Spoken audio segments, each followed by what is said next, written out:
जय मसीह। आज पढ़ेंगे मत्ती रचित सुसमाचार का 19 अध्याय 13 वचन से लेकर 30 वचन तक। जब लोग बालकों को उसके पास लाए कि वह उन पर हाथ रखे और प्रार्थना करे, पर चेलों ने उन्हें डांटा। यीशु ने कहा, बालकों को मेरे पास आने दो और उन्हें मना ना करो, क्योंकि स्वर्ग का राज ऐसा ही का है।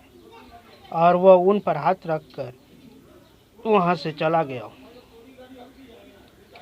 एक मनुष्य यीशु के पास आया और उससे कहा, हे गुरु, मैं कौन सा भला काम करूं कि अनंत जीवन पाऊं?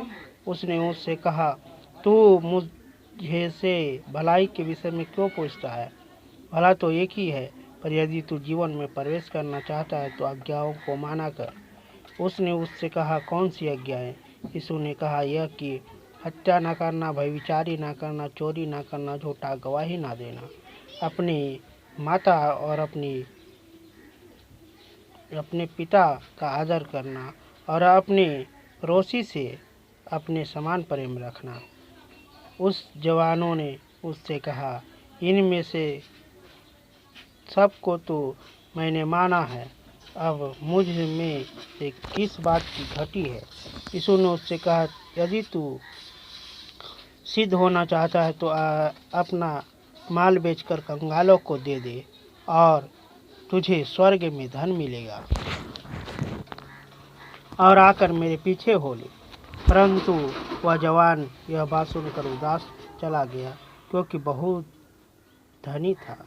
तब यीशु ने अपने चेलों से कहा, मैं तुमसे सच कहता हूँ कि धनवानों को स्वर्ग के राज में प्रवेश करना कठिन है। तुमसे फिर कहता हूँ कि परमेश्वर के राज्य में धनवान के प्रवेश करने से उठकर सुई के नाक में से निकल जाना सहज है। यह सुनकर चेलों ने बहुत चकित होकर कहा, फिर किसका उद्धार हो सकता है?